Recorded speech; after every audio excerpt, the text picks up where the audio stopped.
नमस्ते दोस्तों, कैसे हो आप सब। मेरा नाम है सिद्धार्थ। तो दोस्तों आज ना मैं आपसे कुछ डिटेल में मेजर इशू के बारे में बात करने वाला हूं जो कि होता है फ़ोन के डिस्प्ले में। जी हाँ, बहुत सारे लोग को ना ये प्रॉब्लम होता है। आपको याद होगा दोस्तों, सैमसंग M35 का मैंने रिसेंटली डिटेल में परफॉर्मेंस टेस्ट किया था और वहाँ पे ना 10% से जब बैटरी नीचे आ गया था तो वहाँ पे फ्लिकरिंग इशू मुझे देखने को मिला था। हालांकि मैंने इसे अच्छे से कंफर्म किया नेक्स्ट वीडियो में, नेक्स्ट टेस्टिंग वगैरह करके, कि ये बेसिकली मेजर इशू है नहीं और सिंक्रोनाइजेशन का प्रॉब्लम है। FPS मिसमैच हो जाने के कारण ये फ्लिकरिंग इशू होता है। नेक्ड आई से देखा नहीं जाता है, लेकिन अदर कैमरे से जब रिकॉर्ड करते हैं तो वहां पे देखा जा सकता है, जो कि मुझे दिख भी रहा था और आप सबको भी मैंने दिखाया था। लेकिन इससे ना दोस्तों बहुत सारे लोग को तो दिक्कत नहीं होती है, लेकिन बहुत सारे लोग इन द सेंस मतलब 10 में से 1 लोग को भी यहाँ पे ये प्रॉब्लम होता है। और वो जो 1 लोग हैं ना, जो मेरे वीडियोस को भी देखते हैं, तो वो मेरे लिए बहुत ज़्यादा इंपॉर्टेंट है, इसलिए मैं उन 1 लोग के लिए वीडियो बना रहा हूँ।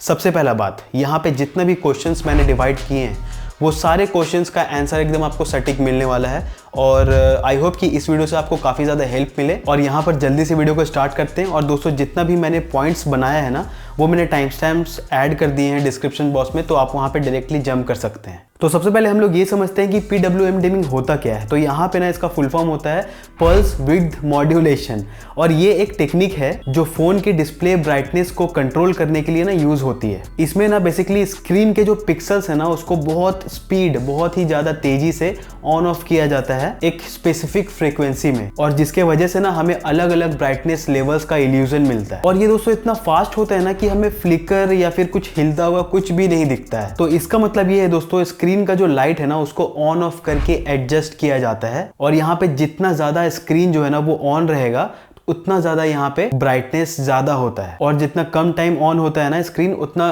लो ब्राइटनेस होता है। और यहाँ पे दोस्तों ये जो ऑन ऑफ हो रहा है ना, यही फ्लिकर काउज करता है। और अगर यहाँ पे जो फ्रीक्वेंसी है ना वो बहुत लो है, मतलब कि लाइट ऑन ऑफ बहुत ही ज़्यादा लो, मतलब धीरे कर रहा है, स्लो कर रहा है, तो यहाँ पे ना कुछ लोगों को इश्यू हो सकती है अपने आईज को लेकर के, जैसे कि ज़्यादा दर्द दे रहा है या फिर डिस्कम्फर्ट हो रहा है। और ये बहुत 10 में से, मैं जैसा कि आपको बताया, 10 में से 1-2 लोग को ये हो रहा है। और यहाँ पे अगर हाई फ्रीक्वेंसी का बात करूँ तो हाई फ्रीक्वेंसी में ना फ्लिकर कम नोटिस होते हैं, जिससे कि अपने आईज को, जो हम लोग के आईज हैं, इस पर ज़्यादा डिस्कम्फर्ट नहीं होता। ये कंफर्टली अपने जो स्क्रीन है उसको अच्छे से देख सकता है। और यहाँ पे हाई फ्रीक्वेंसी का मतलब है कि 1500 हर्ट्ज से ऊपर का मैं बात कर रहा हूँ। अब यहाँ पे ना एक और अच्छे से एग्जांपल देके आपको मैं समझाता हूँ। अगर लाइट हर साइकिल में ज्यादा देर तक ऑन स्टेट में रहे तो आपको जो है वो ब्राइटनेस ज्यादा लगेगा, और वहीं अगर ब्राइटनेस अगर कम हो तो PWM जो है वो लाइट को ऑफ कर देता है, जिससे हम लोग को ना डिम लाइटनिंग का जो इल्यूजन है वो मिलता है। और अगर ये डिमिंग स्लो रेट पे हो, मतलब बहुत स्लो हो रहा है, तो फ्लिकर जो है हम लोग नोटिस कर सकते हैं। और जैसा कि PWM नाम से ही पता चल रहा है, पल्स विड्थ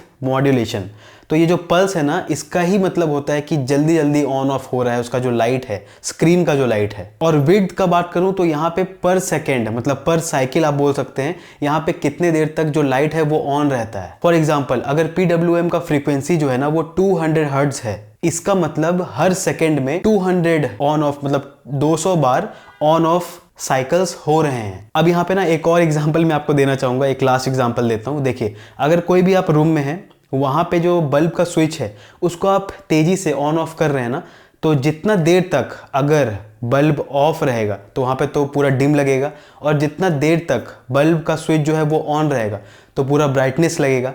तो यहाँ पे अगर इसको आप बहुत तेजी से करेंगे तो फ्लिकर तो वहाँ पे महसूस होगा, आपको तो दिखेगा, और बहुत ही ज़्यादा स्पीड हो तब तो वहाँ पे आपके जो आईज है उसको ज़्यादा स्ट्रेन नहीं पहुँचेगा। और यही अगर स्लो रहेगा, ऑन ऑफ कर रहे हैं आप, तब तो आपके आंखों में ज़्यादा स्ट्रेन भी पहुंचेगा, डिस्कम्फर्ट भी होगा। तो ये है एक्चुअली में एक नीचे वाला एग्जांपल मैं आपको देने का कोशिश किया। आई होप कि आपको ये समझ में आया हो। अब यहाँ पे नेक्स्ट पॉइंट के बारे में बात करते हैं। तो ये जो PWM डिमिंग है ना, ये कितना ज़्यादा मैटर करता है हम लोग के लाइफ के लिए, क्योंकि हम सब मोबाइल यूज़ करते हैं डे टू डे लाइफ में। क्या इससे रियल लाइफ में हेडेक होता है और आई स्ट्रेन होता है, तो ये हम लोग जानते हैं। तो यहाँ पे ऐसे समझिए कि जब PWM फ्रीक्वेंसी है ना बहुत लो होता है, मतलब कि 200 हर्ट्स या फिर 500 हर्ट्स से कम भी, तो यहाँ पे ना कुछ लोगों को हेडेक या फिर आई स्ट्रेन महसूस हो सकता है। और जैसा कि मैंने बताया, ऐसा इसलिए होता है क्योंकि लो फ्रीक्वेंसी में पिक्सल्स का जो ऑन ऑफ हो रहा है ना, वो ज्यादा नोटिसेबल होता है और ये फ्लिकरिंग क्रिएट करता है। और ये फ्लिकरिंग ना कुछ लोगों के लिए अनकंफर्ट और इरिटेट करने वाली हो सकती है, और जैसे कि मैंने बताया, जिसके वजह से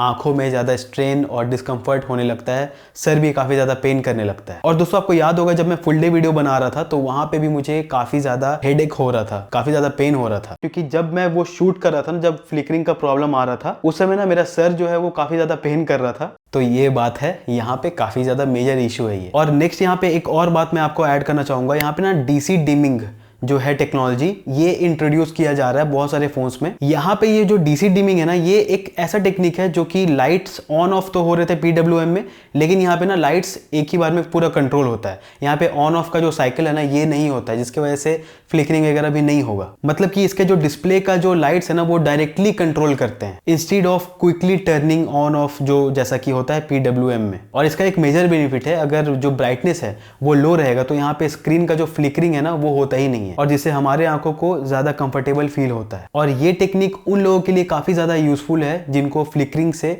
काफी ज्यादा आई स्ट्रेन और डिस्कंफर्ट फील होते हैं। अब यहाँ पे दोस्तों नेक्स्ट क्वेश्चन, आप ये सोच रहे होंगे कि जब ये स्क्रीन ऑन ऑफ तेजी से होता है तो फिर आपको ये दिखता क्यों नहीं है, मतलब ये नोटिस क्यों नहीं होता है, और ये इतना ज्यादा इंपॉर्टेंट क्यों है पीडब्ल्यूएम फ्रीक्वेंसी एक अच्छे फ्रीक्वेंसी के साथ किसी भी डिस्प्ले में आना, ये इतना ज़्यादा इंपॉर्टेंट क्यों है? तो यहाँ पे ना दोस्तों, ये ऐसा इसलिए होता है क्योंकि ना हमारे आंखों के, मतलब जो आईज है, उसका एक लिमिटेशन होता है। जो हमारे आईज है ना, स्मार्टफोन के जो फ्लिकरिंग होते हैं ऑन ऑफ, उसको डायरेक्टली नहीं देख सकता है, लेकिन इसका मतलब ये नहीं है कि इसके वजह से हम लोग के आईज पे, हम लोग के हेल्थ पे कुछ असर नहीं होता है। तो जैसा कि मैंने बताया, अगर जो लाइट है वो बहुत स्पीडली ऑन ऑफ होते हैं ना, तो ये बहुतों के लिए, मतलब 10 में से 1-2% मैं बता रहा हूँ आपको, वो भी बहुत है मेरे लिए। तो यहाँ पे ना उन लोगों के लिए बहुत ज़्यादा ये प्रॉब्लम क्रिएट करता है, स्पेशली जो लाइट सेंसिटिव वाले लोग हैं। इसीलिए दोस्तों, जब ब्राइटनेस कम होती है ना, तो एक अच्छा पीडब्ल्यूएम होना बहुत ही ज़्यादा ज़रूरी है, ताकि जो स्क्रीन है ना, वो बहुत बढ़िया और स्मूथली चले और हमारे आंखों को ज़्यादा प्रॉब्लम ना हो। तो इसी के साथ दोस्तों, मेरा नेक्स्ट पॉइंट आता है कि क्या ये ज़्यादा हार्मफुल है हमारे आइज़ के लिए, हमारे हेल्थ के लिए? तो इसका आंसर मैं आपको बढ़िया से देता हूँ। तो दोस्तों, जैसा कि आप सब जानते हैं कि मैं आपके हर एक कमेंट्स को बहुत ज़्यादा सीरियसली लेता हूँ, और यहाँ पर ना बहुत सारे मेरे भाई जो हैं वो कमेंट्स करके मुझे बताए थे कि एक्चुअली उनको जो ये फ्लिकरिंग वाला जो प्रॉब्लम है ना, उससे प्रॉब्लम होते हैं। तो यहाँ पर ना जो लोग फ्लिकरिंग सेंसिटिव होते हैं ना, तो उनके लिए यहाँ पे लो फ्रीक्वेंसी पीडब्ल्यूएम काफी ज्यादा अनकंफर्टेबल होता है, और उनके लिए एक ऐसा स्मार्टफोन बिल्कुल भी सही नहीं है जो कि लो फ्रीक्वेंसी के साथ आते हैं। मतलब जो 500 हर्ट्ज से नीचे का मैं बात कर रहा हूँ, या फिर 1000 हर्ट्ज से भी नीचे का मैं बात करूँ, जो कि बहुत ज्यादा लोग सेंसिटिव होते हैं फ्लिकरिंग से। लेकिन यहाँ पे हाई फ्रीक्वेंसी का बात करूँ, जैसे कि 1000 हर्ट्ज से ऊपर का, तो ये ज्यादा सेफ होते हैं उन लोगों के लिए जो कि बहुत ज्यादा लोग सेंसिटिव होते हैं इससे, जो लो पीडब्ल्यूएम फ्रीक्वेंसी है। और यहाँ पर दोस्तों, आप देख सकते हैं कि कितना ज्यादा लोग कंप्लेन भी कर रहे हैं कि उनको एक्चुअल में इशू है इससे, बहुत सारे यूजर्स को इससे हार्म हुआ है। साथ में दोस्तों, यहाँ पे ऐसे लोग हैं जो बहुत ज्यादा फ्लिकरिंग सेंसिटिव है ना, वो लोग एक्सपीरियंस किए, माइग्रेन का इशू हुआ है बहुत लोग को, ऐसे लोग जो बहुत ज्यादा लंबे टाइम तक ऐसे फोन्स यूज कर रहे हैं। तो यहाँ पर दोस्तों, ये आप हमेशा याद रखिएगा, और मैं अपने रिव्यू वीडियो में भी अब हमेशा बताऊंगा कि यहाँ पे जो पीडब्ल्यूएम फ्रीक्वेंसी है ना, वो काफी ज्यादा मैटर करता है, और 1000 हर्ट्ज से ना ऊपर का जो फ्रीक्वेंसी है, वो मैं बोलूंगा वो अच्छा है, वो खराब नहीं होगा। लेकिन अगर इससे लो फ्रीक्वेंसी रहा तो डिस्प्ले में ऐसे लोगों को प्रॉब्लम हो सकता है जो कि काफी ज्यादा सेंसिटिव होते हैं फ्लिकरिंग से। अब दोस्तों, यहाँ पे ना काफी ज्यादा मेजर पॉइंट मैं आपको बताने वाला हूं, कौन से ब्रांड्स इस पर काम कर रहे हैं। स्मार्टफोन ब्रांड्स का मैं बात कर रहा हूं।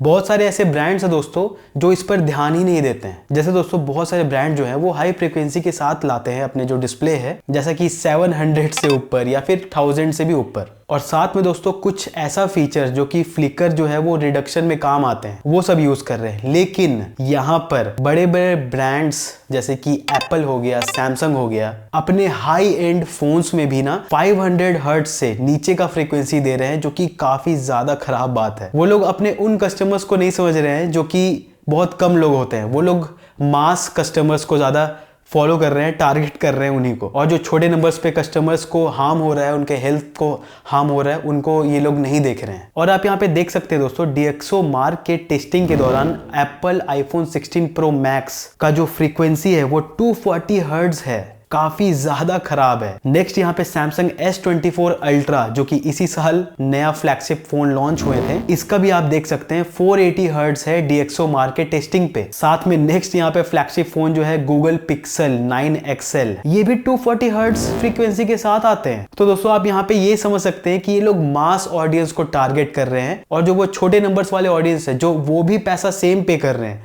उनके हेल्थ के साथ यहाँ पे कुछ भी देखा नहीं जा रहा है। तो ये दोस्तों मेरे हिसाब से काफी ज्यादा खराब बात है, और ये लोगों को समझना भी चाहिए कि एटलीस्ट छोटे नंबर ही सही, लेकिन उनके लिए भी यहाँ पे ध्यान रखना चाहिए मेरे हिसाब से। तो यहाँ पे दोस्तों क्वेश्चन ये अराइज होता है कि ये दोनों मतलब सैमसंग, एप्पल, गूगल, इतना हाई एंड जो स्मार्टफोन है, फ्लैगशिप फोन है, उस पे ये लोग इतना लो फ्रीक्वेंसी क्यों दे रहे हैं? तो इसके पीछे ना दोस्तों कुछ लॉजिकल रीजन है, जैसे कि बैटरी लाइफ ऑप्टिमाइजेशन। यहाँ पे हाई PWM फ्रीक्वेंसी के साथ जो डिस्प्ले पावर कंजम्पशन है ना, वो काफी ज्यादा बढ़ जाता है। तो यहाँ पर ना ये लोग जैसे एप्पल, सैमसंग, गूगल अपने पावर एफिशिएंसी को मेंटेन करने के लिए ना यहाँ पे लो फ्रीक्वेंसी प्रीफर करते हैं, और यहाँ पे दोस्तों हाई रिफ्रेश रेट या फिर हाई PWM फ्रीक्वेंसी यूज करना बैटरी पे ज्यादा लोड डालता है। और आजकल के स्मार्टफोन्स में बैटरी एक मेजर स्पेक्स बन गया है, मतलब बैटरी बैकअप। और नेक्स्ट पॉसिबल रीजन ये भी मैं आपको बता सकता हूँ कि यहाँ पे ना बहुत सारे यूजर्स को इससे कोई फर्क नहीं पड़ता है। ये जो PWM फ्लिकर का जो साइड इफेक्ट्स है, इससे कोई भी फर्क नहीं पड़ता है। तो इसीलिए इनके लिए जो स्मॉल ग्रुप ऑफ पीपल हैं जो सेंसिटिव होते हैं, इनके लिए हाई PWM फ्रीक्वेंसी ये लोग के हिसाब से यूज करना प्रीफर नहीं होता है। और ये जो फ्लैगशिप फोन्स है ना, ये लोग ज्यादा प्रीफर करते हैं डिस्प्ले क्वालिटी पे, कलर एक्यूरेसी पे, हाई ब्राइटनेस पे, जो कि ज्यादातर यूजर्स के लिए ना ये एक सेटिस्फैक्शन वाला बात है। लेकिन यहाँ पे